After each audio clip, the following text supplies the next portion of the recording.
malasakit at dugo ang inialay ng mga tauhan ng Maguindanao del Sur Police Provincial Office sa kanilang aktibong pakikiisa sa isinagawang mobile blood donation activity sa lalawigan ng Maguindanao del Sur.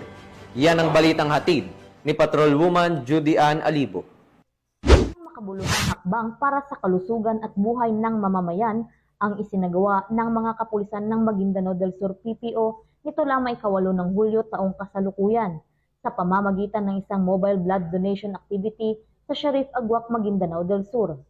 Pinangunahan ni Police Colonel Sultan Salman H. Sapal, Provincial Director ng Maguindanao del Sur PPO, ang naturang aktibidad, katuwang ang Provincial Medical and Dental Unit, Armed Forces of the Philippines at mga lokal na opisyal ng Sharif Agwak. Sa temang dugo ko, alay ko para sa Bangsamoro ay naglalayong makalikom ng sapat na supply ng dugo para sa mga nangangailangan. Isang hakbang na literal na nagbibigay buhay. Ayon kay Police Colonel Sapal, hindi lamang proteksyon ang aming tungkulin sa ganitong mga gawain. Nais naming iparamdam na ang kapulisan ay kaagapay ng bawat Bangsamoro sa panahon ng pangangailangan.